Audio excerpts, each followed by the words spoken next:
저는 2019년도 12월에 신광교회에 들어와 우리 선생님들과 함께 유년부에서 아이들을 열심히 섬겼습니다.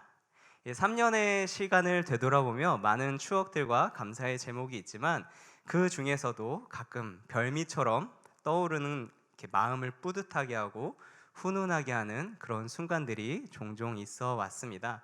그것은 어느 때였느냐? 아이들을 위하여서 여름 성경학교 같은 그런 행사를 준비할 때였습니다. 너무나 당연한 이야기겠지만 교회에서 어린이들을 위해서 무언가 한다? 아르바이트를 하는 것처럼 그냥 마음 없이 몸만 움직이면서 그런 식으로 준비하지 않습니다. 당연히 기도하며 좋은 마음으로 준비를 하지요. 우리 아이들이 신앙생활 안에서 좀 의미 있는 추억들이 많았으면 좋겠다. 교회는 너희들을 참 사랑하는데 이 사랑의 마음이 잘 전달됐으면 좋겠다. 하나님이 아이들을 사랑하사 너를 지명하셨고 교회를 통해서 사랑을 받게 하신다. 다음에도 또 교회에서 무언가를 준비한다고 아이들이 들으면 좀 기대하는 마음을 갖고 나왔으면 좋겠다. 그런 마음으로 다 같이 준비를 하곤 합니다. 특히나 달란트 잔치와 같은 그런 이제 행사를 준비할 때면 이 한계가 있어서 비싼 거는 많이는 못 해주지만 그래도 하여튼 너희들은 참 좋겠다. 선생님들이 이렇게 섬세하게 너희들의 선물을 다 챙겨 주시고 애들은 선생님이 이렇게 신경 써주는 걸 알긴 할까? 이렇게 섬세하게 다 챙겨주는 이런 선생님의 마음을 좀 알아줬으면 좋겠는데 하고 안타까운 마음이 들 때도 있습니다. 그러다 보면 저도 어렸을 적에 주일학교 선생님들께서 사랑으로 키워주시고 이 모든 것을 준비했기 때문에 교회에서의 추억이 많아서 참 감사하다는 생각도 듭니다. 나아가서는 우리 유년부 어린이들이 다음 세대를 섬기는 교사로까지 자라나고 이 동일한 뿌듯함, 이 흐뭇함, 따뜻함을 느꼈으면 좋겠다는 생각이 절로 들곤 했습니다. 물론 많은 일을 하든 적은 일을 하든 그것은 일입니다. 일은 일입니다. 몸은 좀 수고스럽습니다. 하지만 준비를 거치고 나면 이렇게 선물을 헤집고 다니는 뭘 더 챙기면 좋을까 이렇게 고민하는 아이들의 모습이 저절로 이렇게 펼쳐지면서 상상해 가면서 즐거웠습니다. 이실직고를 하자면 어려운 과정은 선생님들께서 다 하셨기 때문에 제가 마냥 행복했는지도 모르겠습니다. 성도님들도 저와 같이 다른 성도를 섬기면서 다른 지체들을 섬기면서 유사한 경험을 겪으셨을 것입니다. 이웃을 내 몸과 같이 사랑하라는 말씀에 순종하기 위해서 어쩔 때는 하나님의 마음으로 형제를 섬기려는 그 신앙의 성장을 하기 위해서 혹은 친한 교육자가 혹은 친한 집사님이 당신 없으면 지금 일이 안 굴러가니까 지금 아무도 없어요. 꼭 오셔야 돼요. 그렇게 강하게 권면하셔서 다양한 상황 속에서 이런 수고를 감당해 오셨을 것입니다. 많은 일들을 해왔지만 항상 우리의 그 수고와 모든 그런 수고의 자리, 그 마지막에 남는 마음은 이런 것일 겁니다. 내가 섬긴 저 사람도 하나님을 믿었으면 좋겠다. 하나님을 믿고 있다면 그리스도의 장성한 분량에 이르기까지 더욱더 성숙해졌으면 좋겠다. 왜냐하면 이런 마음이 우리 성도들이 다른 사람들에게 해줄 수 있는 최대한의 축복이기 때문입니다. 다른 성경도 그런 경우가 많지만 오늘 같이 읽은 신명기 이 부분은 특별히 감성적인 모세의 그런 마음을 엿볼 수 있는 부분입니다. 기본적으로 신명기는 앞선 레위기나 민수기와 같이 그런 하나님의 법도들, 하나님의 법령들을 설명하는 그런 책에 가까우나 그런 설명을 하는 것 치고는 오늘 읽은 본문은 상당히 감정적입니다. 너희들 절대 이렇게 하면 안 된다라는 그런 모세의 마음이 느껴지는 부분입니다. 왜 법령을 설명하면서 이런 감성적인 접근을 했을까라고 많은 사람들이 추측을 하게 되는데요. 그 이유는 바로 이제 이 말을 하는 모세가 약속의 땅 앞에서 이스라엘 백성들에게 작별을 고해야만 했기 때문이라고 추측을 합니다. 모세의 이스라엘 백성은 지난 날을 되돌이키면 정말 엄청난 수고와 헌신이 들어 있었습니다. 정말 깊은 맛이 있었습니다. 애굽에서부터 광야까지 저 교만한 백성을 어떻게 옮겨야 될까? 뽑아도 봤다가 지져도 봤다가 볶아도 봤다가 썰어서 데쳐도 봤다가 그래도 안 되길래 도대체 쟤들은 뭐가 그렇게 불만이어가지고 툭하면 하나님께 불평을 품고 불만을 품고 저렇게 돌아가려고 할까? 마음이 다 뒤집어질 정도로 아주 어르고 달래면서 이스라엘 백성들을 지도해 왔습니다. 누가 봐도 하나님의 도우심이 없으면, 하나님의 은혜 없으면 하루도 살 수 없는 이스라엘 백성인데 어쩜 저렇게 하나님의 말씀을 듣지 않을까? 그 자리에 내가 나서야겠구나. 내가 이스라엘 백성이 하나님과 끊어지지 않도록 끊임없이 법도를 가르치고 심지어 노래를 가르쳐 줘서라도 이 많은 백성들 사이에 증거를 수도 없이 삼아야겠다고 결심을 하게 됩니다. 실제로 시편을 읽다 보면 이 노래는 모세의 노래이다라고 하는 시편들이 굉장히 많이 있는데요. 이런 모세의 너희들 하나님께서 이런 역사를 펼치신 건 기억하지? 라는 그 절절한 마음이 녹아들어 있는 것을 보게 됩니다. 그러나 이스라엘 백성은 이런 모세의 사랑과 끈질긴 노력에도 불구하고 쉽게 변하지 않았습니다.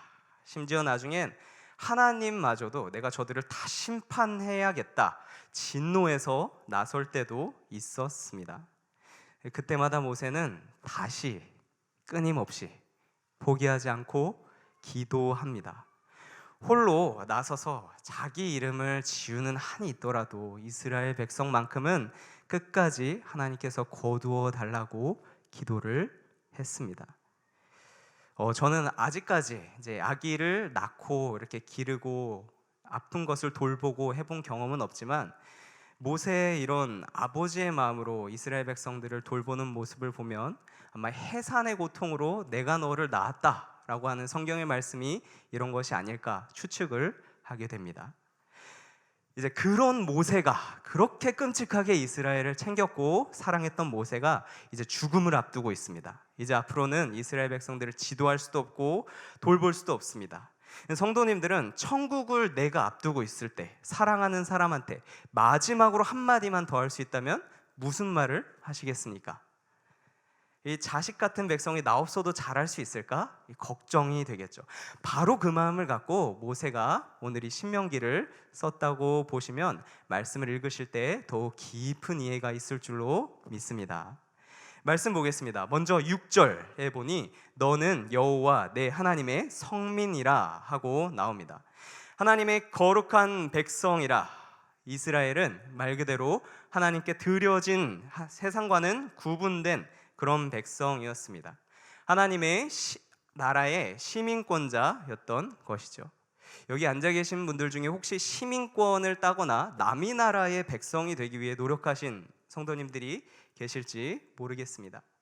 저는 20대 중반에 호주에 1년가량 살면서 남의 나라의 영주권을 따고 시민이 되기 위해서 무지하게 애쓰시는 분들을 많이 봐왔습니다.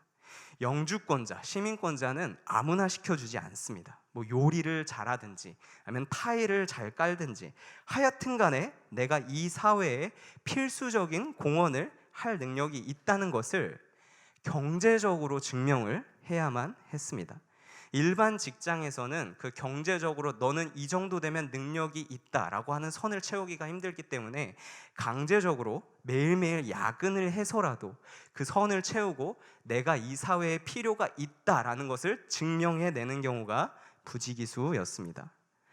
이 돈뿐만이 아니었습니다. 내가 그 사회에 살기 위해서 다른 사람들과 잘 소통을 할 수 있다는 증명, 영어도 잘해야 됐습니다.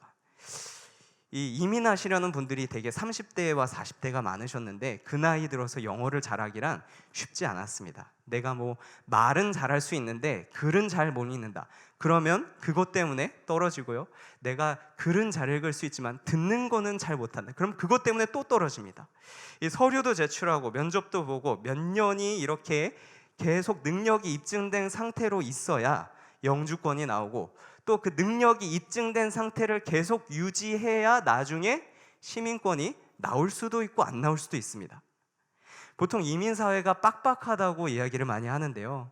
정말 자기가 살고 있는 사회의 시민이 되는 것, 이거를 하나를 따기 위해서 본인의 인생을 갈아 넣으며 말도 안 되는 고생을 하고 있는 분이 정말로 많았던 것이지요.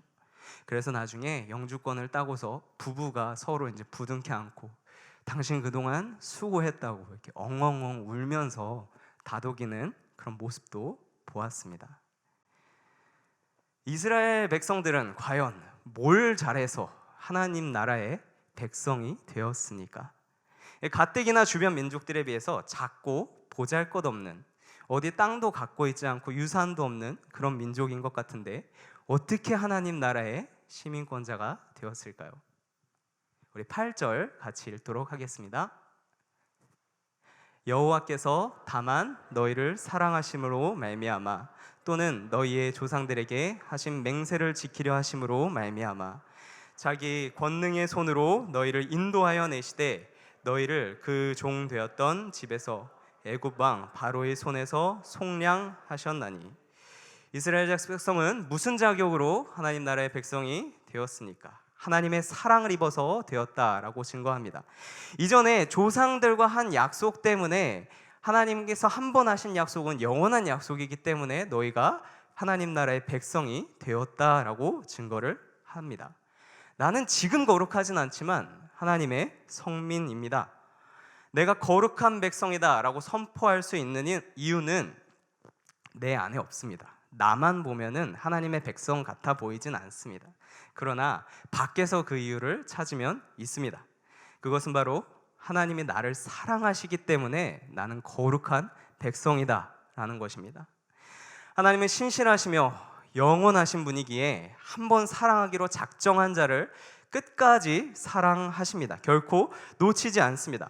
앞서 나왔던 조상들에게 하신 맹세, 여기 이 말씀에 앞서 나온 조상들에게 하신 맹세, 이 맹세는 사실 거슬러 올라가면 아브라함 때 한 맹세입니다.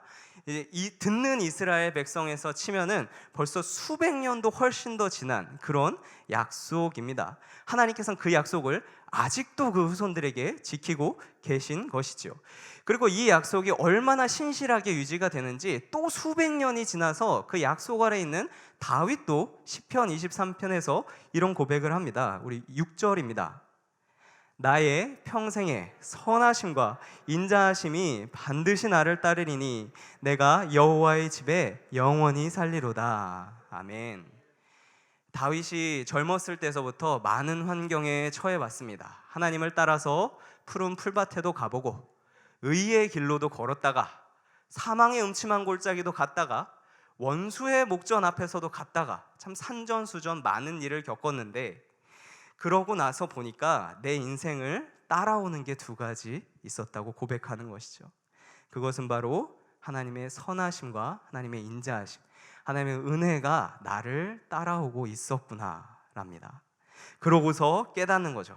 여태까지 나는 하나님의 집에 살고 있었구나. 그리고 앞으로도 하나님의 집에 살겠구나 하고 말입니다.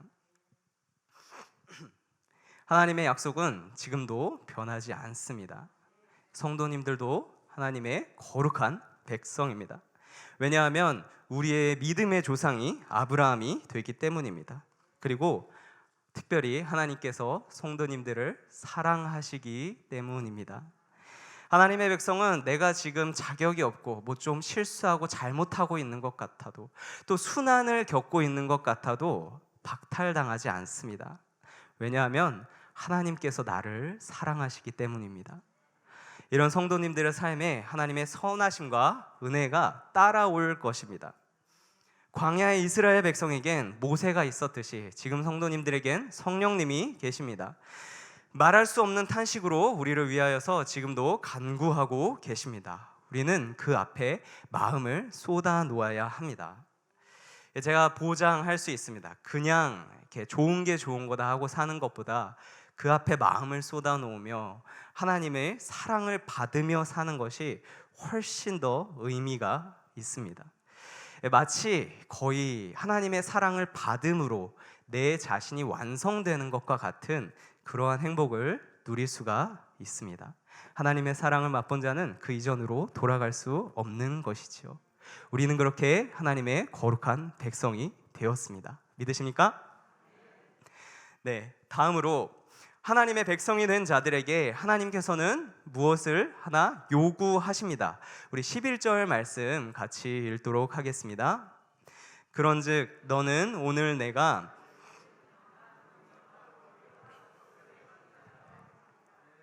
아멘.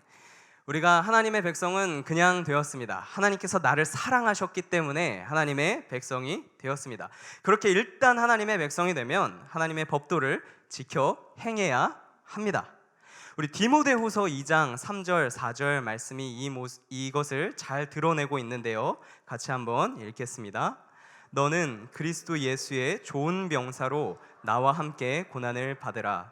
병사로 복무하는 자는 자기 생활에 얼매 있는 자가 하나도 없나니 이는 병사로 모집한 자를 기쁘게 하려 함이라.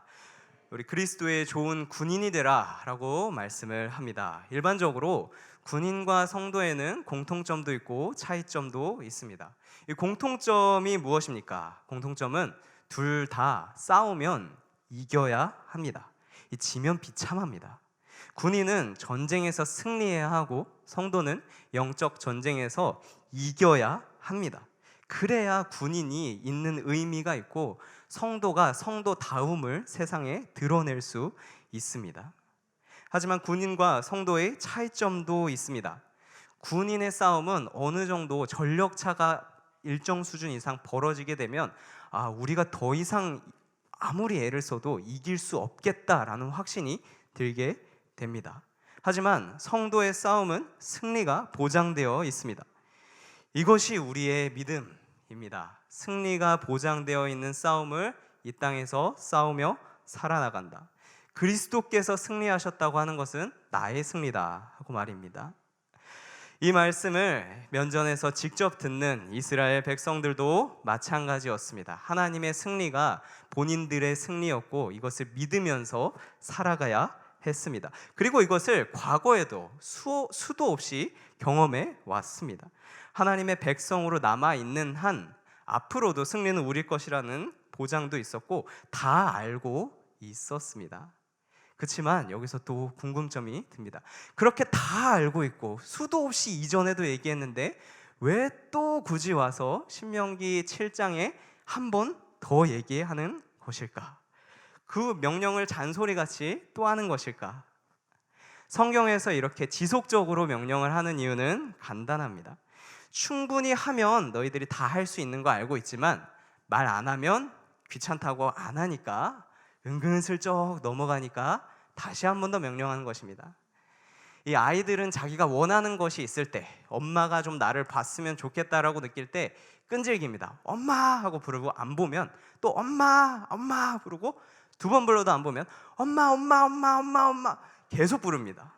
목표를 향해서 끈질기게 요구하는 것이죠. 이처럼 여호와의 명령과 규례와 법도를 지켜 행하라 라는 말씀 또한 진심입니다. 이 명령은 성경 곳곳에서 반복해서 강조해서 계속 나오고요. 우리가 냅두면 안 지키기 때문에 계속 증거가 됩니다. 사람은 결국 자기의 판단 근거를 무엇인가 하나 두 개 마련입니다. 그것이 자본주의가 되었든 아니면 외모지상주의가 되었든 아니면 나의 안락함이 되었든 무엇이 되었든 이 무언가를 의지하면서 그것을 기준점으로 삼고 살아갑니다. 이제 성도는 그 모든 기준점을 하나님께 맡기라라는 명령인 것이죠. 하나님께 그렇게 운전대를 맡겼으면 나는 조수석에서 오롯이 하나님께 그 운전을 맡겨야 합니다. 하나님, 그래도 좌회전만큼은 제가 갖고 있어야 되지 않을까요? 핸들에 손을 하나 이렇게 짚고 있다든지, 악셀은 들였으니까 그래도 브레이크는 조수석에서 제가 갖고 있어야 되지 않을까요? 라고 갖고 있다면 대형 사고가 벌어질 것입니다. 오롯이 하나님께 드려야만 할 것입니다. 모세는 이런 당부를 7장에서 계속하고 있는 것이죠. 물론 신명기는 7장에서 끝나지 않습니다. 10장을 넘어서 20장을 넘어서 30장을 넘어서에 이르기까지 하나님의 백성으로서 얻을 축복과 앞으로 그 땅에서 들어가서 지킬 명령들을 자세하게 너희들이 이거 꼭 해야 된다, 이거 안 하면 안 된다, 하나님께서 분노하신다, 이건 이렇게 해라, 저거는 저렇게 해야 된다, 너희들이 말을 안 들을 것은 나는 알고 있지만 그래도 너희들은 이렇게 지켜야 된다 라고 잔소리같이 길게 느려뜨려서 설명을 하게 됩니다.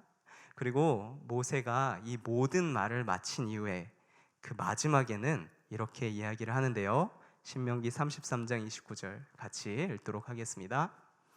이스라엘이여, 너는 행복한 사람이로다. 여호와의 구원을 너같이 얻은 백성이 누구냐? 그는 너를 돕는 방패시오 내 영혼의 칼이시로다. 내 대적이 내게 복종하리니 내가 그들의 높은 곳을. 아멘. 이 듣는 사람은 이 긴 모세의 설교 때문에 하나부터 열까지 다 잔소리같이 들릴 수도 있었겠지만, 정작 이 하나님의 말을 대언하는 모세는, 하나님의 명령을 전하는 모세는 듣는 사람에게 다 하고 나서 야, 그 잔소리 듣느라 수고 많았다, 앞으로 이것만 지켜라 라고 하는 것이 아니라, 하고 나서 참 너는 좋겠다, 너는 참 행복한 사람이다 라고 이야기합니다. 그것도 아주 확신에 차서 이야기를 한 것 같습니다. 모세가 이 말하는 확신은, 이 행복은 어떤 종류의 것이냐? 제가 서두에서 말씀드렸던 우리 유년부 친구들은 교회를 통해서 사랑을 많이 받아서 좋겠다라고 느끼는 뿌듯함과 비슷합니다. 하나님께서 너를 챙겨주시고 너를 위해 이렇게 하나부터 열까지 다 정해놓으시고 알려주시니 너희가 얼마나 복되다 라고 느끼는 그 감정 말입니다. 저는 일전에 포도원의 비유, 예수님께서 하신 그 말씀을 설교로 나눈 적이 있습니다. 누구는 아침 일찍부터 와서 일해서 한 데나리온을 받고, 누구는 오후 5시에 왔으나 한 데나리온을 똑같이 받았다는 그 말씀 말입니다.